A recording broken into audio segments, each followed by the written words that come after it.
Hello, my name is Woody. This is Changing the House of Pods, a podcast about Deftones. My guest today is Darren Eggleston. Darren worked in radio promotion for Maverick Records during Adrenaline and Around the Fur. You're going to hear how he was recruited to work for Maverick and get Deftones played on the radio. It's pretty fun to think about the young Deftones, touring nonstop, building a rabid fan base at the pre-dawn of the Napster era, and Darren was there, behind the scenes, trying to get their music on the radio, sending the band back and forth across the country to get them in front of just a few more people. It's easy to try to imagine life on the road, playing shows and rock and roll decadence, that sort of thing. And this conversation peeks into some of that. For instance, I'd never heard about the riot in Arizona before, or that Chino got assaulted by Peter Steele afterward. That's in here too. But I love thinking about this time in their career and in the music industry. It's radically different now. And if you're able to keep those things in context, I think you'll really enjoy this conversation. Quickly, before we get into it, I've got some super fun podcasts coming up. Next week, you'll hear me speak with Stephen Vogel, owner and operator of Black Lodges. You might have noticed Frank rocking a Black Lodges patch on his shirt pocket in the Genesis video. Well, they're buds. They've collaborated on a t-shirt this year, too.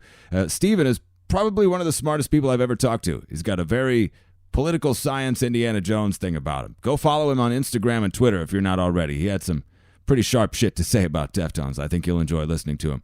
I also spoke with Zach and Kelly from 30 Nights of Violence. Extremely cool guys. Can't wait to share those talks with you. And one thing you might have noticed, no female guests yet. Only dudes so far. Well, let me tell you, that is not for a lack of trying. But I will persist. All who love Deftones are welcome here. I want to make that clear. Okay, that's that. Let's get into it. And the audio might feel a little funky for the first minute, but sit with it. It'll be worth it, I promise. This is my conversation with Darren Eggleston. Well, I do radio promotion. So for those, not to go down the rabbit hole on that too much, but for those that don't know, it really has nothing to do with the creative element of making music. When you do hired to do radio promotion, you're hired to get records on the radio, you know, and that's when they're done. You don't have, you probably should have a little bit more input on the creative side, you know, but basically the more traditional role of a radio promotion department is somebody signs the band goes into the studio, they make the record, and then they bring it to the radio department and they say, okay, go get this played, come up with a strategy, find a format, and go get the record played. So I got involved with the Deftones. I was working for a different label out in LA, and I started in '94. I moved to LA and I started working for Epic Records. And I was called the LA regional promotion person for Epic. And part of my territory was I had a lot of the West Coast and Vegas and Phoenix were my territory, but LA was home base and still is. And we were working in amongst, that was early 90s, so it was back to scheme. It was early 90s, and obviously it was the Pearl Jam era, and Pearl Jam was huge. Obviously, 10 was exploding. By the time I had exploded already. By the time I got to Epic, it was Vitology had come out, so it was their third album. And Epic had this strategy that Pearl Jam was the biggest band in the world, but they were about breaking new bands, using the leverage of Pearl Jam because they were already, multi-platinum. This all comes back to the Deftones in a second. So Korn was on the label, and our boss was like obsessed with getting Korn played because there was this underlying thing going on where the people were buying these records, but there was no airplay. And what was happening was the internet, but it was before the internet was the internet. So, and that same thing happened to the Deftones too, where we were like, why do people know about this band outside of their hometown in places they've never toured before? They're going in some places hotter than others where they could go play for 200 or 300 people. And you're like, why? There's no airplay, because prior to the internet, that was the only way you would really, in touring, the only other way you could really expand is being on the radio in some capacity. So that was kind of underlying. There were people at the labels that knew that this was bubbling under, but the more conventional people were like, what's going on? If you can imagine, there was a time where that really wasn't at the forefront or even a big part of your campaign when you released records. It was all very much conventional, very much, put it out, go get it played, put the band on tour, whatever. So they were obsessed with, we were selling, a significant number of Korn records a week, not huge, a couple thousand a week. And my boss at Epic was like, we have to get this on the radio by hook or by crook. And we worked the track Blind off the first Korn record.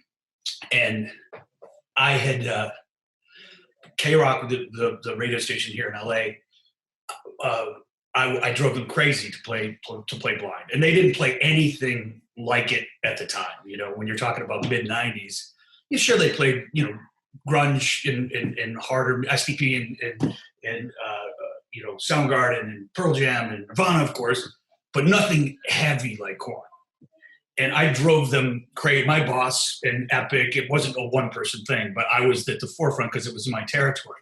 And I would go to KROQ every week and drive them nuts. And I would send it in their music meeting. I would send in corn dogs and corn chips and corn-related food, literally for a 6-month period.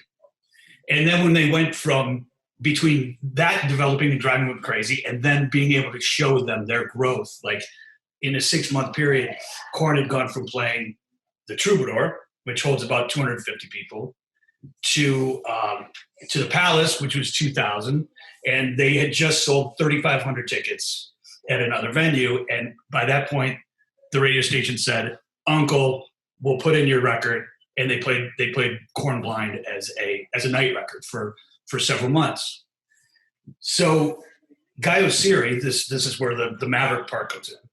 Guy Oseary, who was head of A&R at Maverick at the time, and a young budding executive who had just signed Alanis Morissette, which was the biggest record in the world at that point, is obsessed with KROQ. He's an LA kid, grew up listening to KROQ. KROQ is his be all end all. When you're on KROQ, it's and he heard it he heard Korn Blind on the radio, and they had just released the Deftones' first record.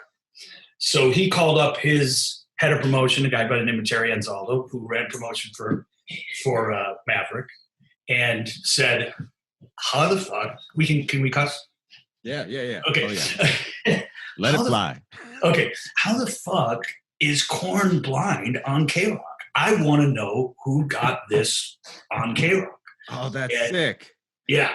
And so Terry Anzaldo, who's an old friend of mine, called me up, or now he's an old friend of mine, but we know each other. He called me up and he said,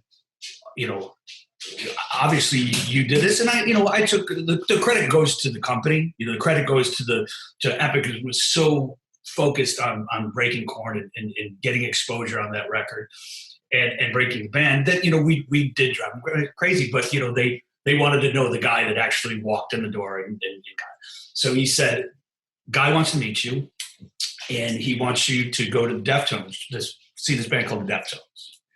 And I honestly hadn't heard of this band. And the Adrenaline was out, but it just come out. And we went to the Palace. They were opening up for Anthrax, believe it or not, at the Palace. And Guy and myself and Terry Anzaldo, TA we call him, walked into the Palace, and I saw the Deftones for the first time, and it fucking blew me away. I was like, no disrespect to Korn, but I'd spent the last 6 months listening to Korn and going to Korn shows, and they just, the Deftones were at a different level of musicianship at that point. All bands go through cycles and get better when they tour, and and the more you tour, and the Deftones are definitely in that category too. They were great to begin with, and the more they toured, they got better. But they were just first and foremost, I was blown away by Abe. The drummer. I didn't know any of the music. I just went, and they said, "Just come and see what these guys are about." And really, I was like, and they said, "Okay, what do you think?" And I said, "That was fucking amazing." And they said, "Will you come and work for us? And you will have any resources you need to break this band." Because going back, and I'll stop talking, you can ask questions anytime. Going back to, at that point, Alanis Morissette Maverick Records was a boutique label distributed through Warner Brothers, part of Warner Brothers, but it was its own independent label. And there was about maybe 20 employees all in. I mean, very, very small. And Alanis Morissette was on that label, and that record was selling 250,000 pieces a week. So, I bought one and I was like 13, 14-year-old kid. Like everybody. That if you think about it, so it was going platinum every month. Wow. So that album, that Jagged Little Pill, in that year sold 28 million worldwide. It sold 13 million in the US. And we had 20 employees. This was a label. So Guy Osiri, who was really young at the time, Guy started at Maverick when he was 18. So he was yeah. And so he was in his mid-20s at that point, and he said, and it goes full circle to where we are nowadays, with where rock music is kind of like, back then, the Big Bad record label, they would use their resources for artist development, So when I said, when he said, whatever we need to do, well, we did it. And that meant some crazy shit that we put the band through. But, and they did it for the most part. But, we would say back then was a common practice in the radio world was to do these radio shows, 7 bands, $7, and the labels would give these bands up. But the problem is 7 shitty bands for $7 are still 7 shitty bands. Yeah, you get what you pay for. Right, you get what you pay for. So what we would do is we would say, the Deftones had that underground, in some markets bigger than others. They had done some touring on their own before they got signed too. So, they're from Sacramento, as we know, but certainly they did stuff West Coast and in Phoenix and whatnot. So they had that tour base going too, plus the internet thing going. And now the job was to get them on the radio. And what we would do is go in and say, look, the first single I brought to radio was 7 words. So first things first, I would play that, and that was, it was kind of a really heavy song. It seems like it was probably a tough sell for radio. Well, it's a tough sell. First of all, it's super heavy. Second of all, you have to go, he's not saying fuck. He's saying suck. You can play this. So that's already you're kind of behind the 8 ball. But what we did is in many cases we would say, okay, look, you're having this 7 bands for $7, 9 band for $9 show on October 30th. I see it's on sale and there's still tickets available, and you're trying to sell 1,500 tickets, 9 bands that have put the Deftones on the show, put the record on, play it at night, put the Deftones on the show, it'll sell out. And the guys that bet, it did, and then I would fly into that town and take the program director and go, watch this. And the Deftones would get on stage, and, they used to open up with Root would be was the song they opened up with back in those days. And, the guitar part would start. And as soon as the band kicked in, I mean, it was just a frenzy of kids going fucking nuts. And I'd look at the program director and go, okay, there it is. And, and many times they didn't even give them the headline slot because they weren't, it's one thing for me to tell them, oh, this is their fan bases are buying all these tickets. Another thing, they're going, well, it's our show, and timing was right, and we put them on. Well, many times they would finish, and then everyone would leave, and the last band or two would have to pick up the scraps. So that's kind of how things started. That's kind of how we got our foot in the door. By no means was it a blistering success and everybody in the world played 7 words. But it was a way to introduce the band, and what we would do and ask the band to do in many of those cases is do some crazy like one-off fly in. Like they'd be on tour, and I'd get this, hey, we got an opportunity. We're going to put you on the show in Denver. Well, they're in New Orleans the day before. And, I'd call the manager, and the manager's like, I can't ask him to, fly to, New Orleans and then fly to Denver and then fly back and, Dallas or Jackson, Mississippi or whatever the touring date was. And I'd say, yeah, but, you gotta ask them to do it. They have to do it. The station's going to play the record, and they did it, and so there was a lot of, we call it Star of David tour routing, where we put them here and here and here. Yeah. And they did it, and they did it, and they did it. And they always killed it. And that's how I really became close with the guys, because, I was the face of the label, and I was the guy that would be there. And I was the guy that would, eventually hang out with them and become really close friends as a result. So it was a good start. I wonder if you recall the why, like if Guy Oseary was so hell-bent after hearing Korn on KROQ, what was his motivation? Did he ever express, or was there ever any explanation behind, like, okay, we have to get behind this band? What I think Guy has great instinct, still does, and I think that he saw music getting heavier, and saw, it was kind of like, interestingly enough, the kind of, I don't know, backlash is the right word, but the alternative radio was getting kind of softer as a result of Atlantis. We were getting into the Lilith Fair era, Sure. And then the harder stuff was kind of like, kind of came in and answered that. And I think he was, in his mind, was seeing that was where it was going.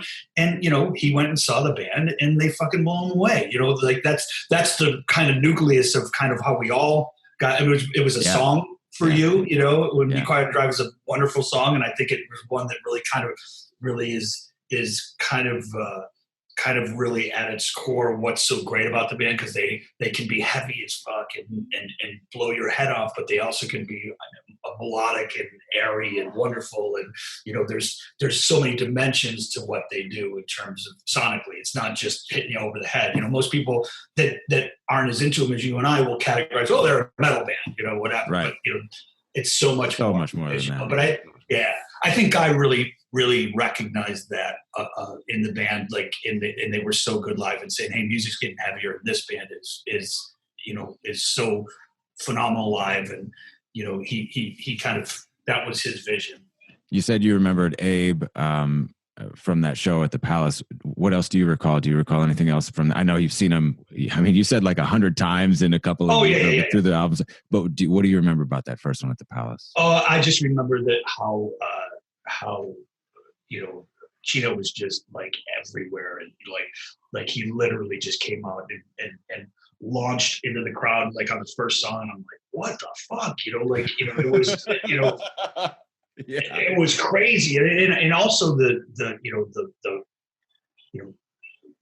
the tightness of the band, and that all kind of comes from the drum. Like to me, like the rhythm section and Abe, and Steph always had that crunchy big guitar sound. It's like it's so unique to that band. And it was so locked in. Like I said, Abe was just so locked in. The drums were so good, and what he was doing was so locked in, and the groove was always there, and then ultimately, like that Chino scream and snarl, but that when he had that guttural scream that was like, I was like, I really didn't know how to process it then, because myself personally, prior to dealing with Korn, but my affinity for heavy music, real heavier music wasn't, I liked rock music, of course. I like rock and alternative music, but sure. But like something like that guttural scream, I would go, what the fuck? Jeez. Yeah.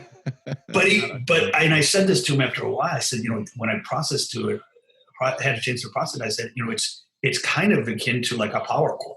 The way that he used that. That scream was like an emphasis of just like a power chord. So that's really cool. it was a scream, but it was a fucking musical scream. You know? Yeah. That's something that's only occurred to me recently. As a consumer of the music, number one primarily. It's just been about the emotional response, how I processed that scream, kind of like you were saying. But it's sort of over the past 6-7 months become more and more aware to me, like how intentional those sounds are and how premeditated and crafted, like the scream is. Like, you normally think of it as like an ad lib or just sort of like a freestyle sound, but it's like no, he's like thinking about. I'm sure he does a lot of that are just in the moment, but for records, it seems like he's definitely being like extremely purposeful and writing 100%. Those sounds. You know what I mean? 100%. And you're right. I had the same epiphany. Like, it's not, because if you're just listening, first listening or whatever, before you've listened to the song several times and see the band, you kind of go, well, you just scream. You're like, but it definitely is a musical. There's a musical affinity to it that he, and he had that, especially in the early days, he just had that incredible, not only on record, but really when you saw him live, it would put shit over the top, really, really emphasis. And again, to repeat myself a little bit, part of the way that they made that so musical and they made that crescendo and they made that so effective is because it wouldn't always be at 11. They'd bring it down, and then when they build and get there, and when that payoff is there, it's so much more effective because it's within a musical landscape. It's so cool how there are certain recurring themes and things, and that's the first time that sort of recurred. That thought that like they really craft a crescendo like nobody else. It's like the way they build into that ultimate moment is unparalleled. I wonder too, something else that's come up quite a bit because of me on this podcast is because of my fascination with this. What I learned was a radio promotion, a radio show in a McDonald's parking lot here in Minneapolis. Oh wow! What year was that? That was, I think it was 90s. Now it's come up so often I can't remember the date now. It's like 96 or 97. I could actually, you know what? I'm on the internet. Yeah. I'll because that's what I was trying to think prior to this call. I was trying to think. I'm sure I've been with them in Minneapolis, but I was trying to think of specifically what show. But I was never in a McDonald's parking lot. But it doesn't surprise me. That was 96. Yeah, so that was 96. Yeah, I was working there. Yeah. You were with the company and promoting them, and probably did that. I'm sure we did. I mean, was it a radio show in the parking lot? Yeah, it's in a McDonald's parking lot in Dinkytown, which is the University of Minnesota campus, and it's literally a block and a half from where the radio station is now. Back then, it was the Edge, and Okay, yeah. It's been this grainy footage on the internet for years and years and years, and it's always it's in the city that I live in, and it's just. It blows my mind. You know what I mean? Yeah. Even at one point during the show, Chino says, "We've been a band for 10 fucking years and we're playing in a McDonald's parking lot." Like, it's wild. Like, it's so cool to think about. Well, remember when I told you we did the Star of David routing? Yeah. They weren't always great gigs. Yeah. Like you have to. And you have to go like twice in a day on occasion. Like, I'm sure we did. Like it's it got to the point where. Certainly at that point of in their careers, there was less opportunity for them to, if we came and really said, look, this is important and, the station's going to support, they didn't ask a lot of questions. The management would say, you got to do it. And they probably didn't ask a lot of, at that point in their career, they didn't ask a lot of specifics on production, which maybe they should have. In hindsight, right? Oh, you live and you learn, right? Yeah. I wonder too, that sort of has been something that struck me. The story behind Back to School, the song Back to School for White Pony comes to mind right away as an example of them sort of acquiescing to the requests of the label or of management and them like being along for the ride, even though it wasn't what they ultimately wanted or are happy about. I mean, they made the song, and it seems like that sort of thing that was always there, right? Like they're always good employees. Yeah, that was an exceptionally volatile one, in terms of and I wasn't there anymore, but I was like I said, when they were making the White Pony record, I was still at the label, and then I left right before it came out. So a number of my very close friends did work the record, and the band at that point were very, very close friends. So I was behind the scenes, knew what was going on, and I knew that there was a request from upper management to kind of do that, add to that song what it was and put that kind of rap section in it, and where that distinctly was a direction that they were not going. Yeah. And if you listen to that album, which is probably the masterpiece of their career, arguably, there's really nothing else like that on the record. There's and it was the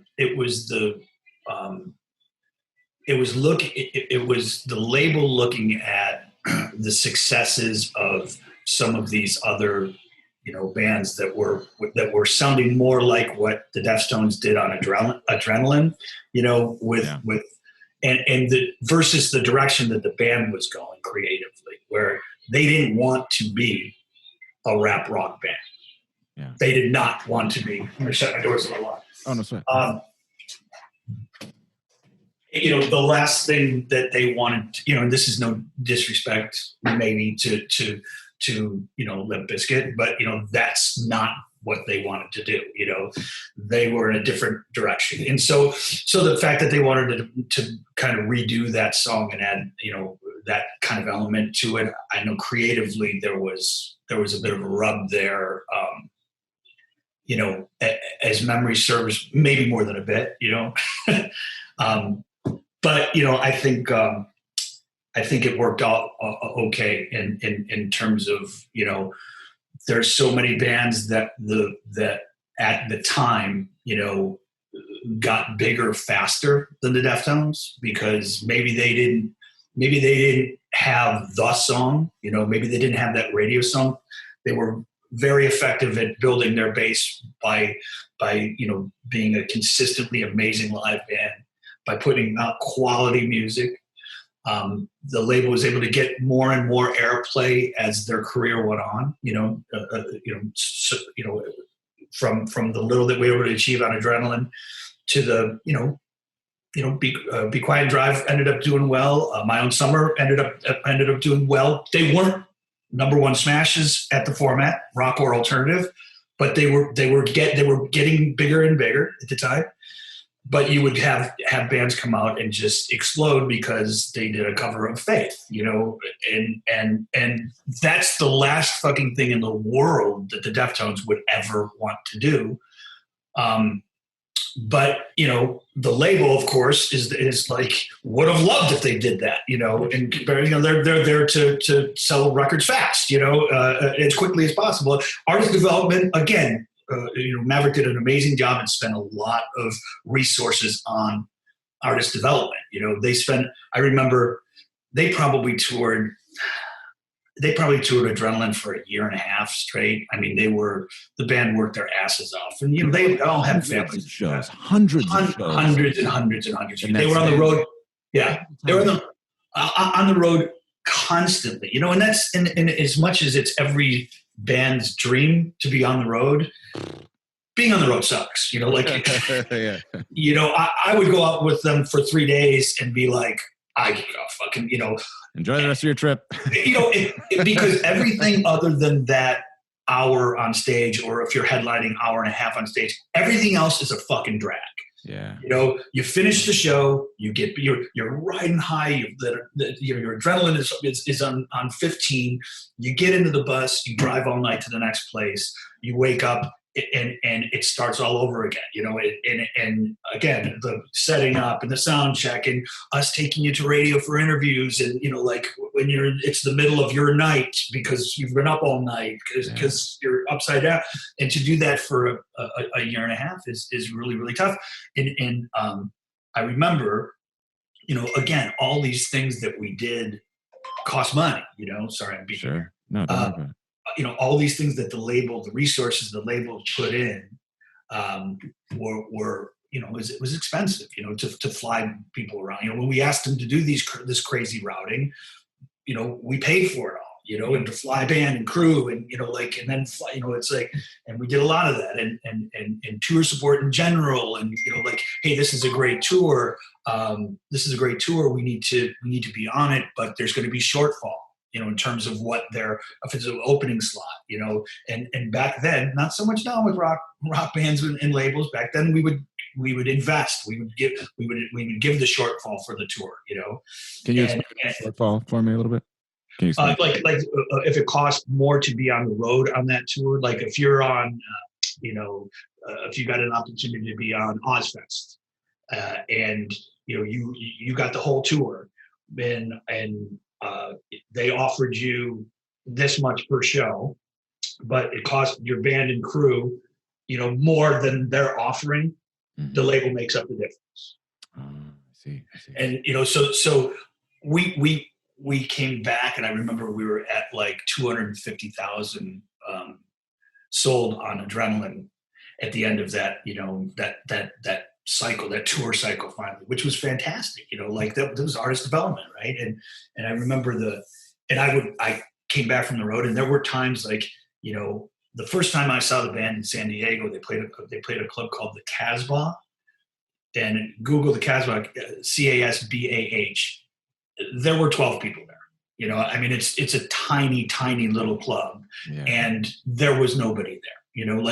So there were still places where the band wasn't discovered yet. But then, at the end of the cycle, they played Soma, and there was 1,000 kids, and it was sold out. And you just saw every market, Phoenix, where they already had a base going on, and now they're selling 3,000 tickets. It's like you just saw that happening. And, I would come back and report, to in the marketing meetings, and all the bigwigs are there. I'm like, here's what's happening. You see it's so tangible, we see the sales, but when I see, the kids, I see these markets where, a year and a half, 2 years ago, there was 12 people, and now we're blowing 1,000 out and probably could do 2,000. It's great.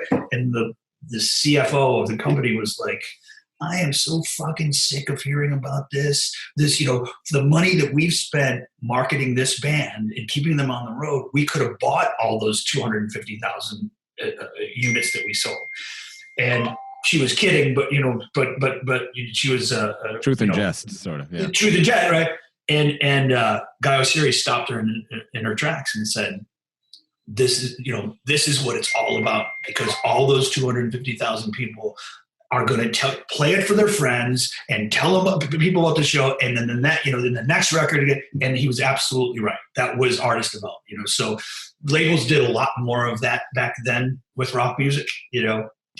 Nowadays, major labels, the bread and butter is, Lil Baby putting out a song that does 50 million streams in a week. Right. That's feeding the. Yeah, it's and rock music is a little slower and steadier, but again, ultimately that strategy paid off. That strategy in artist development, and Maverick wasn't the only label doing it, but with the Deftones, it took longer because they never had that Linkin Park One Step Closer moment in terms of total breakout.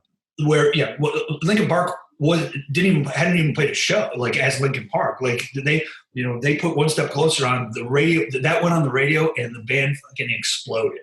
That was that was a moment. That was a moment for that band. But the Deftones development was different. That was and so which is better? Who knows? I think for the Deftones, look, they've managed to they've managed a hell of a career. And they still do incredible business globally around the world. Their manager told me their last tour was their best ever in terms of what they grossed, and they've done it on their terms. They never felt compromised, save for maybe that back to school moment. the creative, how the direction of that they wanted to take the band. Prior to back to school moment, do you remember any pressure for that radio song? I mean, you were working the music, and sure. Do you remember what that was like? Well, that's kind of part and parcel to what I do for a living. Like there's always pressure, and there's always, people going, why, not only my bosses, but, but managers and sometimes band members going, why aren't more people playing? Why isn't Be Quiet and Drive a number one song in alternative and a number one song? Fucking hey, why isn't it? God damn it! Right, and I was equally frustrated, but it was like I will say, with that particular song, I think it was ahead of its time. I think it really was ahead of its time. What was happening back then, it was just a little too melodic and a little bit, it was ahead of its time. I think if it would have been a little bit later, people would have been more up to it. But at the end of the day, the great thing about the guys in the band is they never really cared, like they in terms of, everybody wants to be, it would be natural to be frustrated if you saw other bands blow up, that you're like, wow, we're out here working our asses off, and they have never played a show, or whatever band it happens to be, the band of the moment that blew up, or I've seen them and they're terrible, and here we are. So I'm that part. I'm sure anyone would be frustrated by, but they just wanted to create. They want to play music. They want to be able to sustain themselves, their lifestyles, their families, and make the music that they want to make. And if that comes with number one radio songs, that's great.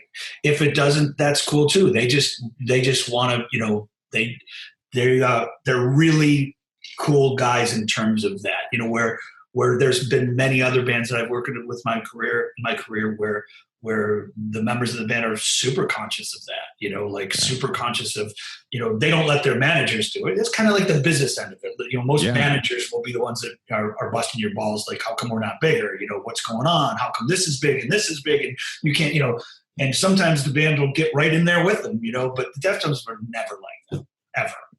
That's such a cool thing about them, is that they have always seemed to stay the course and just do what they want to do and make the music that they want to make. I think that's cool. How frustrating though was it for you because I would imagine that Change came out after you left. Was that right? Yeah, it did. Yeah. So did you beat your head through a wall or something? At that point, the band was truly, family to me. So I was so happy for them. Yeah. Would I have liked to be there? Absolutely. A nice little Christmas bonus there. Yeah, it was that was the part of being in the record business. Especially in that era, you had it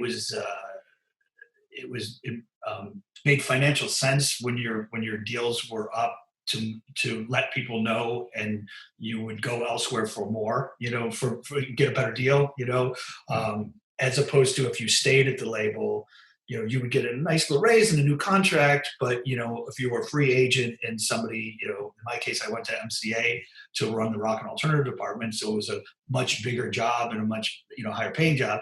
And in retrospect, if I could have stayed and run the course, I certainly would have. I would, because, working with that band and certainly was one of the highest accomplishments in terms of, breaking a band that's really, I think will stay the course of time and an incredible band. That's why I was so, your story of how, they changed your life. I mean, it's that's an amazing thing. I can't say that I made the wrong decision, because Maverick went through their trials and tribulations and eventually ended up dissolving back into Warner Brothers. And, so I probably would have lost my job anyway, but, so, Things worked out okay. and then Warner's, and then, well, they went to Reprise first. Warner Reprise were sister labels, and Deftones were on Reprise, and then Reprise, as the record business started getting smaller and smaller, and everyone started to close down. They Reprise went into Warner's, and that's what they're on now. So, I wonder, do you, because that moment in time when the internet was expanding, and I'm curious how you were able to, like, where and how you were quantifying their internet exposure, but then also, like, sort of talking about how that measurable continued that trajectory. I would imagine continued to expand, but then monetarily it was collapsing, like, sort of like you said, in the music industry, the business got smaller and smaller. Yeah, it was. Yeah, it became. It really and ended up getting so big that it kind of crashed the traditional record label. But yeah, no, I mean, even when I went to Maverick in like '96, they hired a guy eventually, a guy by the name of Dave Newport, who was doing all the viral stuff, and and we kind of didn't understand what he was doing, and he was in charge of the band's website, and he would come in and say, "Hey, we're going to sell merch through here, and you can do." And I was like, oh, "Okay, go back to the closet, guy." And honestly, that was kind of the vibe was like, if we were on a conference call, that was the time when everyone went to the bathroom, like. Yeah. All right. Well, let this guy. Yeah, exactly. Like, but within kind of the cycle of those first two albums, that Adrenaline and Around the Fur, like, certainly it started to become more evident when Around the Fur was coming out that it was really an effective tool. Our sales department, in terms of marketing the record, in terms of doing in stores and things like that, and we would put it on the web, on their website, and the guy would come in and say, "Hey, look, we got all these hits, all these people," and I'm like, "Oh shit," I guess people are, and then eventually we woke up and started using it too, and it morphed into what it was. But it was the label's own fault for not embracing. They saw Napster and they tried to shut it down, right, rather than go, "Hey, let's do our own version of Napster," which ultimately Steve Jobs did, and they beat us to what we could have done ourselves. We were trying to shut it down, and they're like, people want to buy their music digitally. Okay, we're going to provide a store to do it. The record labels could have absolutely done that themselves, and they'll say that they did, and each one of them did have their own, like, well, this is our digital, but they didn't put any effort into it. Mm-hmm. It was just kind of tough to tell people we had it, Oh yeah, well, you can buy stuff digitally. You just have to go to, our digital sources, such and such. But it wasn't unified. It wasn't all the labels had their own, you just go to, Apple and buy anything you want. But if you were listening to, if you want to buy a Deftones song, you had to figure, well, what label are they on? And, that did buy it digitally, I have to get it from this. So it was just way too convoluted, way too confusing. And I truly think the labels were trying to make it go away, as opposed to promoting it, just basically because a download of a single they made $1 on, or 99 cents, but it had to split that with everybody, as opposed to the good old fashioned CD where you would pay $18 for it, maybe get it for $14.99 if it was on sale. Sure. And the label was getting $10 a CD. Yeah. So it was in their best interest to keep that profit margin up any way they could. But what happened is the consumer said, "Screw that." No, there's way too many advantages of a digital platform. But it's funny to think about, and it also makes sense historically. But the music industry has dealt with platform changes plenty of times, from vinyl to 8-track to cassette to CD. But to reject digital because of the monetary loss, makes total sense. Yeah, it's funny though, to me, were the guys in the band aware of how they were doing digitally and what the impact of that was? Oh yeah. I mean, they were they're a little bit younger than most of the people, that I would were imagine, labels. in So the they record were, business, yeah. they were, the youth kind of represent or finds the cool new stuff first, and when they were talking to kids at shows, I would imagine too, and like hearing kids say like, I downloaded your song, probably blew their mind, right? Sure, yeah, absolutely, yeah. That's really cool to think about. That's really cool. Yeah, because when we were living it, right? In retrospect, now you can't believe that it ever was like that. Like what was, like people fought this digital. Yeah, the labels fought it tooth and nail. To the point where they got beat by it. But now with streaming, it's right back. It's full circle. I mean, streaming. It's the ultimate example of streaming. You make even less money than far less money than you make on a download, but you make it every time somebody listens to the song, and you do in perpetuity. So now these artists like the Deftones, and I looked it up prior to jumping on that, they do almost 6 million streams a week on their catalog, and they'll do that forever. Yeah. That throws off a lot of money for the label and a lot of money for the band. So, and when you're a, rock band, like we talk about the pop and rhythmic stuff that has their moment where it's doing 50 million a week on download, streaming. But that week might be it. That week might be all they got. Right. If they're lucky, maybe, they tend to kind of peak and then it goes away, and then everybody goes, remember when we used to listen to that song? Jeez, that song sucks. Whereas a catalog band like the Deftones, they'll do that forever, and that's kind of where rock and alternative music, where it's not really as sexy in the moment in terms of when you put a record out. It doesn't do 5 million stream 5 million. The single doesn't do, when we put a record to radio, the single doesn't do 5 million a week and stay there forever. It usually comes out, and if you're a band like the Deftones, it'll do 1 million, and then it'll drop down to a single, and it'll drop down to 750,000, and it'll drop down to 500,000, and then you'll look back 6 months later, and it's doing 350,000 a week. That song. 350,000 a week, 350,000 a week, and then you add their catalog into it, and it's enough to it's really enough to support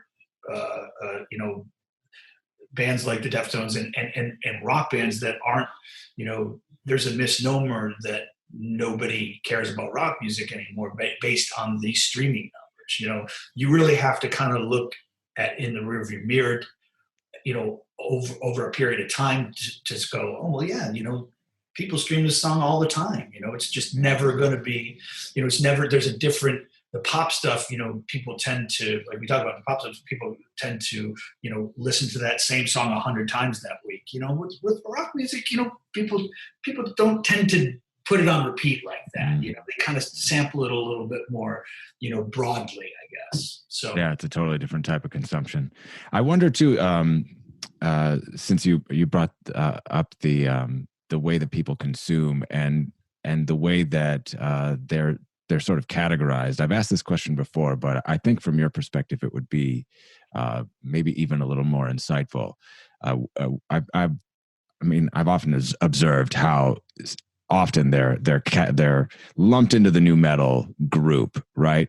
But I think they should be more in the Smashing Pumpkins like category of bands. Who are their peers is my question. Who are their peers from your perspective, from the way that you analyze music? And that's a great question, because I think it's also been part of to go full circle to back to part of the reason why it was difficult, and I say they were ahead of their time with the Be Quiet and Drive, because you couldn't really categorize.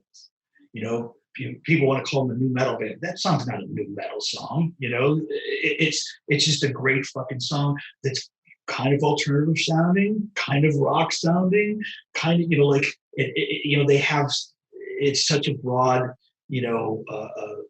influences and how their music sounds. So it's always been really tough to categorize, you know. And a lot of times in the radio world, when you're doing record promotion, you got to do that. That's what you got to do. That's how you move them. That's how you sell a song.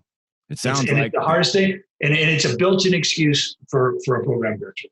I don't know. The rock guy goes, I don't know. It sounds a little too alternative, and the alternative guy goes, I don't know. It sounds a little too rock. Yeah. You know.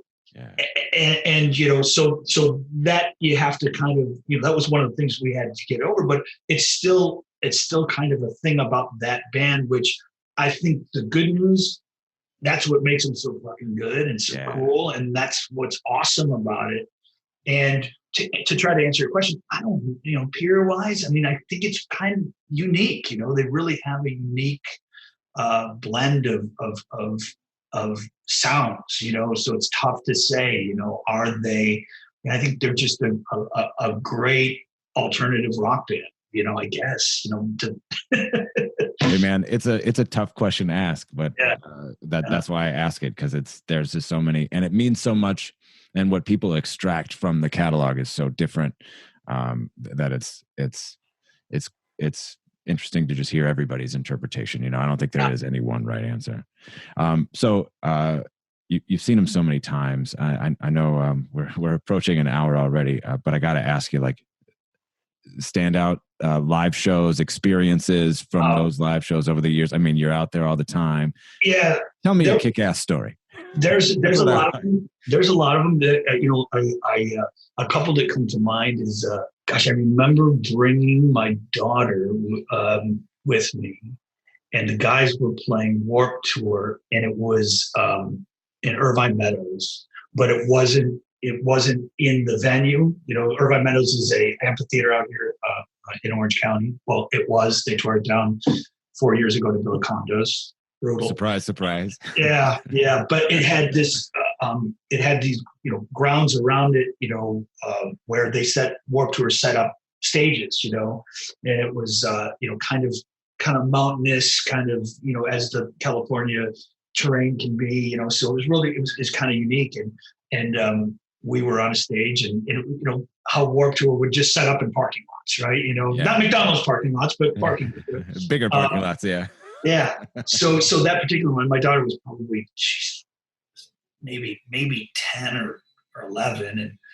And, you know, and it was just one of those magical shows. You know, we were on the bus and hanging out, and the stage was kind of, you know, set up at kind of a top of a hill, you know, and then, you know, so the sea of kids were down the hill, you know, as far as the eye could see, you know, and you know, that was back when Chino would climb the PA column, you know, and you know, I remember being on stage, and my daughter had never seen him before, and you know, when 7 words, you know, cuts down, stops, you know, shut up, you don't know me, and he's on the top of the column, you know, and squeal like a pig, and he just drops himself off the column and drops all the way down, and they catch him. My daughter was like, "Oh my god!" Oh, that's the shit. I got goosebumps. That's so cool. Oh, you know, incredible story. And then I'd be remiss if I didn't, you know, and I don't know if this is as hot a topic as it was at the time, or if you've picked this up, but we also had them play this radio station festival for a station in Phoenix called KUPD. It was called U Fest, and it was they still do it actually. But that particular time, it was it was I want to say it was during the Around the Fur touring, but I might be wrong on that. I can't remember. Maybe it was Adrenaline, but at any rate, KUPD was really early on the Deftones in terms of being supportive. They had a nice groundswell to start with, and then the station was really jumped on. They played 7 Words. They played Bored off the first record. You know, they really were supportive. Jumped in early on My Own Summer, and you know, very, very so and KUPD, like 93X, is a highly rated station in Phoenix. Like if you like harder music, rock music, like everybody listened. They got a huge morning show too. And so, they really moved the needle and always have. So this is, several years ago. So they were on, so it's gotta be like 96, 97. And so he put them on UFest, and it was, there was a bunch of bands, playing, and it was, I remember it was like September, but September in Phoenix, it's still 105 degrees, Yeah, I would imagine. And he's got, and he put, the Deftones were second to last, and Type O Negative was headlining. Huh.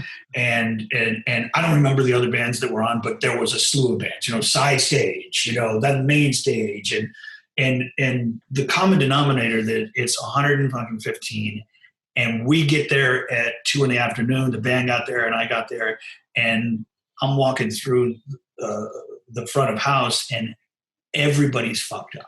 I mean, everybody's hammered. I'm like, oh, no.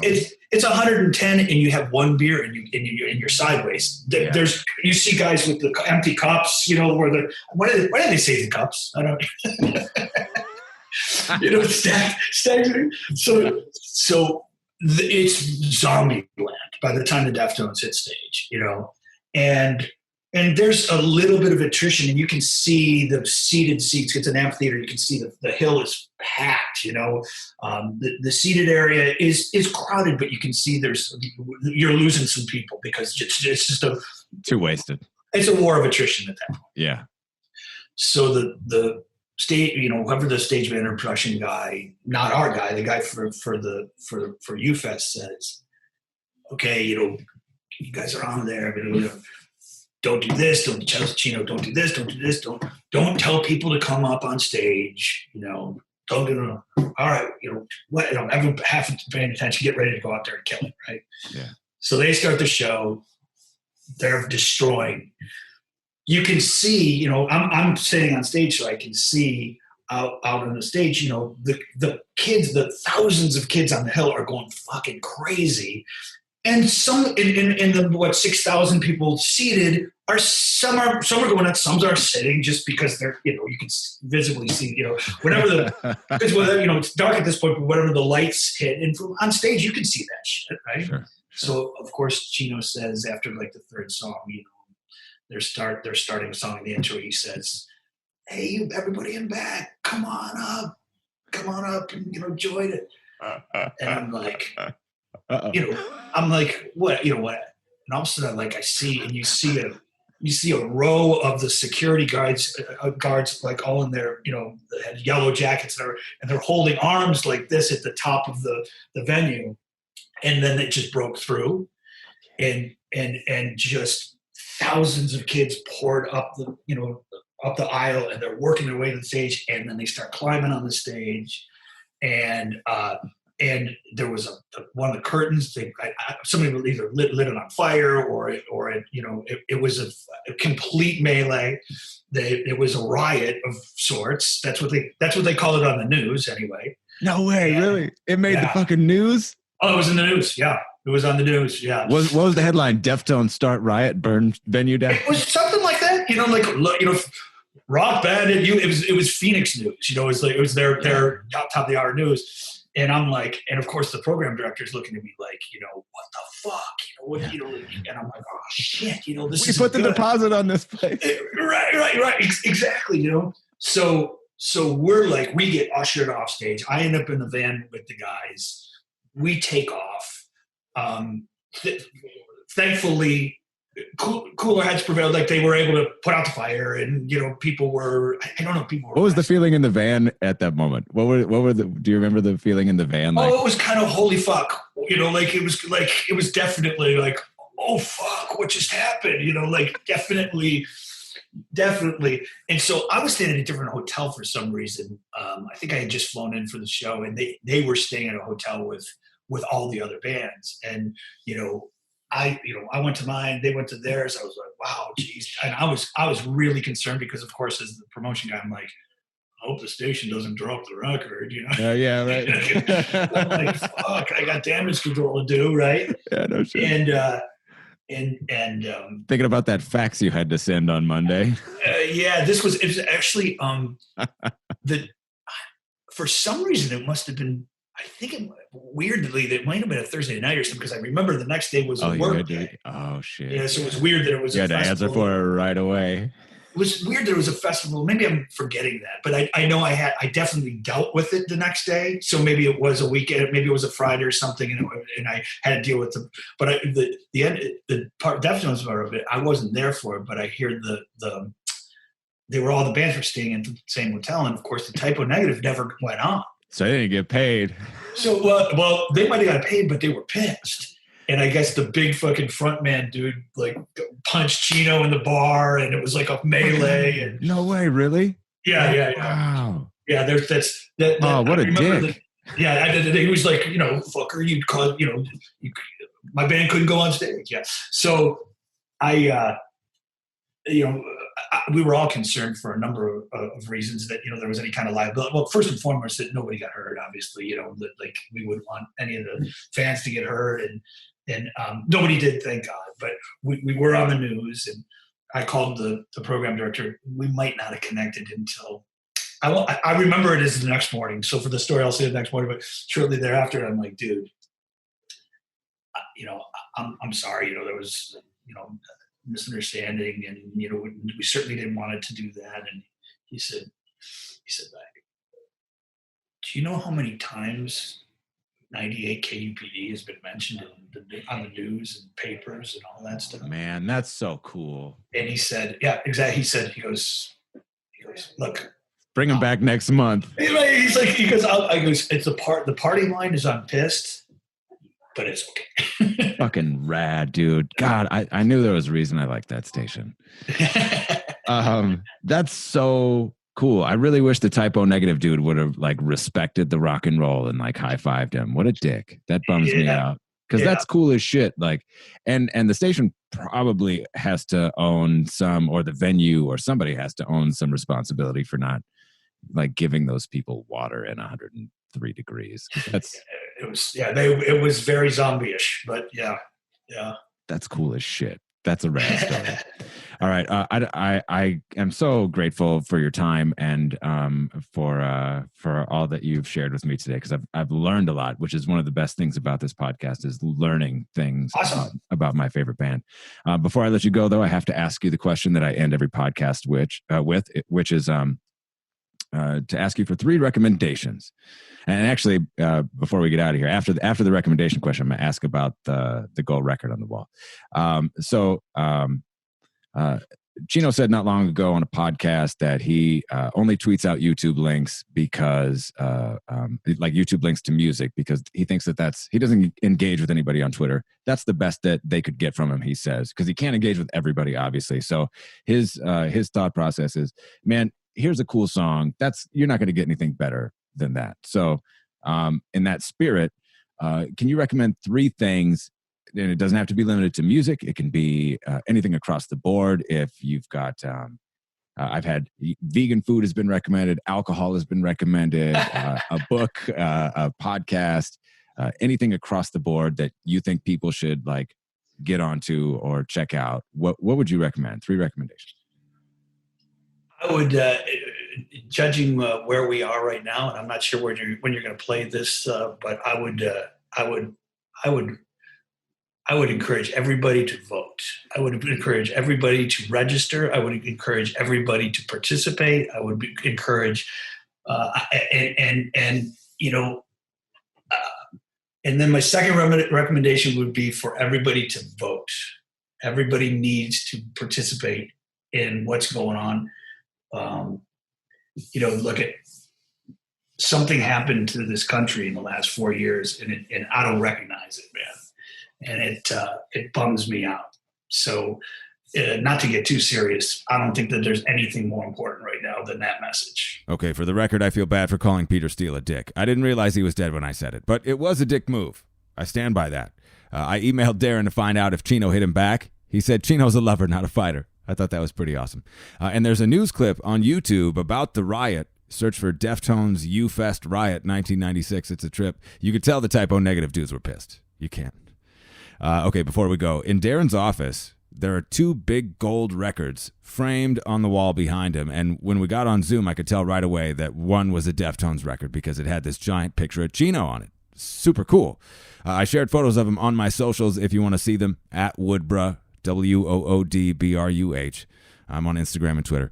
This is what Darren told me when I asked about him. Okay, so I have to let you go, but you have to tell me about the plaque behind you. Well, those 2 plaques were. Are those both Deftones plaques? Yeah, the one is around the fur that actually has. Let me see if I can take it out.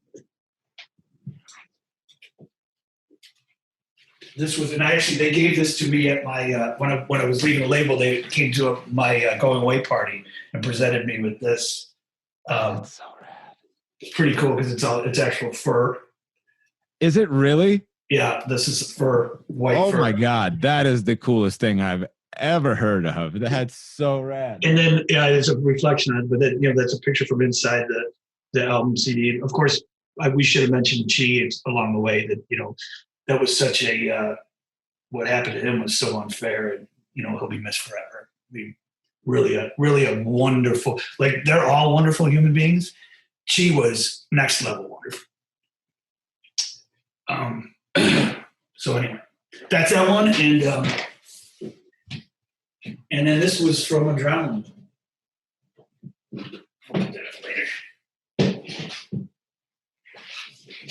And then I never got a White Pony one. I left too early. And there's that one, which is kind of cool. It says, this is etched Chino there with that. I don't know if you can see that. Yeah, that's so rad. I love how it bleeds onto the record. And yeah.